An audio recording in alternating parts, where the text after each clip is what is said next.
Yes, M K Haridas, നമുക്ക് ഈ നരകവാരിധിയിൽ നിന്നും നമ്മുടെ സഹോദരിമാരെ എങ്ങനെ രക്ഷിച്ചെടുക്കാൻ പറ്റും? ആശാവർക്കർമാരെ എന്താണ് പോംവഴി? ഇപ്പോൾ വളരെ ശക്തമായ ഭാഷയിലാണ് കഴിഞ്ഞ ദിവസം സമരത്തിൽ പങ്കെടുക്കുന്ന നമ്മുടെ സഹോദരിമാർ പ്രതികരിച്ചത്. ഇനിയിപ്പോൾ ഒരു വഴിയും ഇല്ലാതാകുമ്പോൾ ഏത് തലത്തിലേക്കായിരിക്കും ഈ സമരം പോകുക എന്നൊക്കെ നമുക്കറിയാമല്ലോ കൃത്യമായിട്ട്. പക്ഷേ എങ്ങനെ ഇതിനൊരു പരിഹാരം ഉണ്ടാക്കും? താങ്കളുടെ മനസ്സിൽ വല്ല ഐഡിയ ഉണ്ടോ?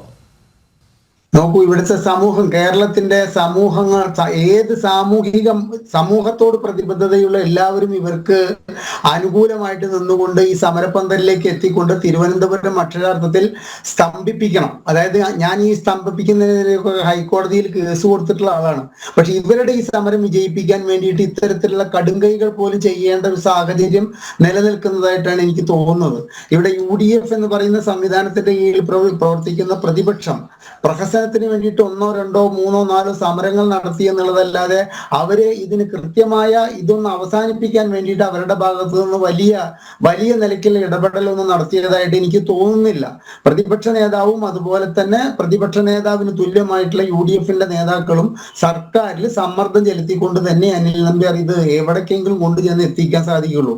നമ്മൾ 3 പേരും ഈ ചാനൽ ചർച്ചയിൽ ഇരുന്നു കൊണ്ട് ഇത്തരം ഒരു വിഷയം സംസാരിച്ചിട്ട് ഇതിന് യാതൊരുവിധ പരിഹാരവും ആവില്ല. കാരണം ഇതൊരു പ്രസ്റ്റീജ് ഇഷ്യൂ ആയിട്ട് പിണറായി വിജയന് മാറിക്കഴിഞ്ഞു. അതായത് യാതൊരു കാരണവശാലും ഈ പ്രശ്നം തീർത്തു കഴിഞ്ഞാൽ തന്റെ ഇത്രയും കൊല്ലത്തെ രാഷ്ട്രീയ കാരിയറിലെ തനിക്ക് വരാവുന്ന ഏറ്റവും വലിയൊരു അപമാനമാണ് ഈ പാവപ്പെട്ട 233 രൂപ ശമ്പളക്കാരുടെ പ്രശ്നം തീർത്താൽ ഉണ്ടാവുക എന്നുള്ളൊരു നമ്മൾ പറയില്ലേ, ആ ഒരു ബോധം അദ്ദേഹത്തിലേക്ക് എത്തിയതിന്റെ പേരില് അദ്ദേഹം ഒരു കാരണവശാലും ഇത് നിർത്തുമെന്ന് എനിക്ക് തോന്നുന്നില്ല. ഞാൻ ഇതിന്റെ ഇടയിൽ കയറിയിട്ട് സംസാരിക്കുമ്പോൾ ഇവിടെ ടീച്ചർ പറഞ്ഞ 1-2 കാര്യങ്ങളുണ്ട്. ഇവിടുത്തെ ബോർഡുകളുടെ കാര്യം.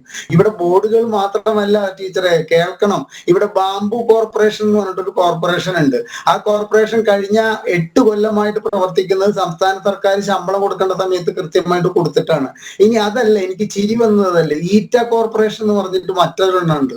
അപ്പൊ ഈറ്റ കോർപ്പറേഷന്റെ മൊത്തത്തിലുള്ള അവരുടെ വാർഷിക വരുമാനവും അവിടുത്തെ ചെലവും കൂടി നോക്കിക്കഴിഞ്ഞാൽ 100% അവിടുത്തെ ചെലവ് കൂടുതലാണ്. അപ്പൊ ഈ ബാംബു കോർപ്പറേഷനും ഈറ്റ കോർപ്പറേഷനും കൂട്ട് ഒന്നാക്കി കൂടെ എന്ന് എനിക്ക് വളരെ സ്വാധീനമുള്ള ബാംബു കോർപ്പറേഷന്റെ ഒരു ചെയർമാനോട്, ഇപ്പോഴത്തെ അല്ല, ഞാൻ ചോദിച്ചപ്പോൾ പറഞ്ഞു ഞങ്ങൾക്ക് 2 ഘടകകക്ഷികൾക്ക് കൊടുക്കാനുള്ള സ്ഥാനമാനങ്ങളാണത്, ഒരു കാരണവശാലും അതിൽ ഒന്നാക്കി കഴിഞ്ഞാൽ നടക്കില്ല എന്ന്.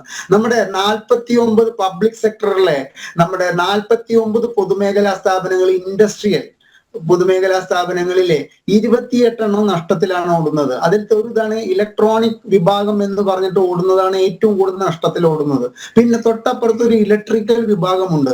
ഇലക്ട്രോണിക് വിഭാഗവും ഇലക്ട്രിക്കൽ വിഭാഗവും ഒന്നാക്കിക്കൊണ്ട് ഇതിന്റെ നഷ്ടം കുറയ്ക്കാമെന്ന് ഒരു കേവല വിദ്യാഭ്യാസമുള്ള എനിക്ക് തന്നെ അതിന്റെ കണക്കുകൾ നോക്കി കഴിഞ്ഞപ്പോൾ മനസ്സിലായി. പക്ഷെ അത് ചെയ്യില്ല. കാരണം എന്താ വെച്ച് കഴിഞ്ഞാൽ 2 ഇത്തരത്തിലുള്ള ഈ ഇലക്ട്രിക്കൽ സെക്ഷനും ഇലക്ട്രോണിക് സെക്ഷനും 2 ചെയർമാൻമാരെ സ്ഥാപിക്കാൻ പറ്റുന്ന ഒരു അവസരമാണ്.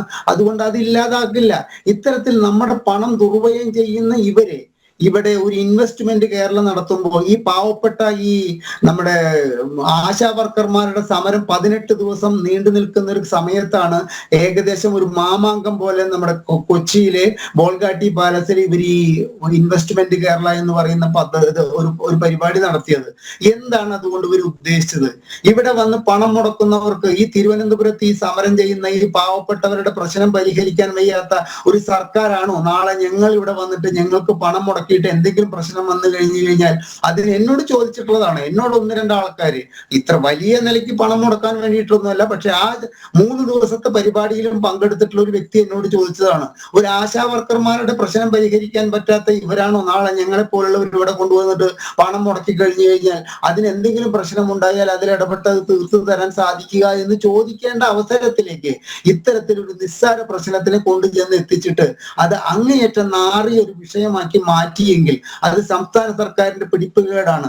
ധനവിനിയോഗത്തിലെ ധൂർത്തും കെടുകാര്യസ്ഥതയും ഈ സർക്കാരിനെ അങ്ങേയറ്റം പടുകുഴിയിലേക്ക് ചാടിച്ചത് ഒരു സാമ്പത്തിക വിദഗ്ധ ഇവിടെ പറഞ്ഞതിനപ്പുറം തന്നെ നമുക്ക് എല്ലാവർക്കും അതിന്റെ കാര്യങ്ങൾ അറിയാം. 388 കോടി രൂപയാണ് ഇവർ പരസ്യത്തിന് വേണ്ടിയിട്ട് ഈ രണ്ടാം പിണറായി വിജയൻ സർക്കാർ നാളിതുവരേക്ക് ചെലവഴിച്ചിരിക്കുന്നത്. 4 കൊല്ലാവാൻ ഇനിയും 2 മാസം നിൽക്കുമ്പോൾ 388 കോടി രൂപ. അതിന്റെ ഗുണഭോക്താവ് ഒരു പക്ഷെ ജനൻ TV ഉണ്ടെങ്കിൽ കൂടി ഇതൊന്ന് ജനങ്ങൾ അറിയണം. 388 കോടിക്ക് എന്താണ് സ്കൂളുകൾ പെയിന്റ് അടിച്ചതും റോഡിന് ബോൾഡർ വിരിച്ചതും അല്ലെങ്കിൽ ഏതെങ്കിലും ഒരു പഞ്ചായത്ത് വഴി ടാർ ചെയ്തതും ഒരു അംഗനവാടിക്ക് കെട്ടിടം ഉണ്ടാക്കിയതും പരസ്യം ചെയ്ത് ജനങ്ങളിലേക്ക് ജനങ്ങളുടെ നികുതി പണം ഞങ്ങൾ ഇങ്ങനെ ചെലവഴിച്ചു എന്ന് അറിയിക്കാൻ വേണ്ടിയിട്ട് 388 കോടി രൂപ ചെലവഴിച്ച് ഇവർക്ക് ഈ ആശാവർക്കർമാരുടെ പ്രശ്നം കേവലം തീർക്കാൻ വേണ്ടിയിട്ട് 1 മണിക്കൂറിന്റെ ചർച്ച പോലും വേണ്ട ശ്രീ അനിൽ നമ്പ്യാർ. പക്ഷെ അവരത് ചെയ്യില്ല. അപ്പൊ എന്നോട് താങ്കൾ എനിക്ക് ചോദിച്ചതിൽ സന്തോഷമുണ്ട്. MK ഹരിദാസിനെ പോലുള്ള ഒരാളുടെ മനസ്സിൽ, എന്റെ മനസ്സിൽ ഇത്രയേ ഉള്ളൂ. കേരളത്തിലെ ജനങ്ങൾ മുഴുവൻ ഒന്നാകെ തിരുവനന്തപുരം സ്തംഭിക്കും വിധത്തില് ഈ പാവപ്പെട്ട സഹോദരിമാരുടെ പിന്നിൽ അണിനിരന്നുകൊണ്ട് നമ്മൾ ഐക്യദാർഢ്യം പ്രഖ്യാപിച്ചു കഴിഞ്ഞാൽ ഗവൺമെന്റിനെ ഇവരുടെ മുൻപിൽ മുട്ടുകുത്താതിരിക്കാൻ തരമില്ല. പക്ഷെ അതിനുള്ള സാധ്യതയൊക്കെ വളരെയധികം കുറവാണ്. കാരണം എല്ലാവരും അവരവരുടേതായ കാര്യങ്ങൾക്ക് ഓടുകയാണ്. കാരണം എന്താ വെച്ച് കഴിഞ്ഞാൽ കേരളത്തിലെ വിലക്കയറ്റം കൊണ്ട് സാധാരണക്കാർക്ക് ജീവിതം അങ്ങേയറ്റം വഴിമുട്ടിയ ഒരു സാഹചര്യത്തില് ഞങ്ങൾ ആശാവർക്കർമാർക്ക് ഐക്യദാർഢ്യം പ്രഖ്യാപിച്ചിട്ട് അവിടെ പോകണം, ഞങ്ങളുടെ കുടുംബം നോക്കണം എന്ന് ചോദിച്ചു കഴിഞ്ഞാൽ തീർച്ചയായിട്ടും സ്വന്തം കുടുംബം തന്നെയല്ലേ എല്ലാവർക്കും വലുത്. അപ്പൊ പ്രതിപക്ഷം, ഇവിടുത്തെ VD സതീശന്റെ നേതൃത്വത്തിലുള്ള പ്രതിപക്ഷം ഉണർന്നു പ്രവർത്തിച്ചുകൊണ്ട് ഈ പ്രശ്നമേ 1 മണിക്കൂർ പോലും നീട്ടാതിരിക്കത്തക്ക തോതിൽ മുഖ്യമന്ത്രിക്കും ഈ ആശാവർക്കർമാരുടെ സമരം നയിക്കുന്നവർക്കും ഇടയിൽ ഒരു മധ്യസ്ഥനായി നിന്നുകൊണ്ട് ഈ പ്രശ്നം പരിഹരിക്കണം. കാരണം ഇതൊരു അങ്ങേയറ്റം നാറിയ പ്രശ്നമാണ്. സാധാരണക്കാരായിട്ടുള്ള ഏറ്റവും മിനിമം വരുമാനക്കാരായ ഇവരുടെ നേരെയല്ല ഇത്തരത്തിലുള്ള പരാക്രമം സർക്കാർ കാണിക്കേണ്ടത് എന്നാണ് എനിക്ക് പറയാനുള്ളത്.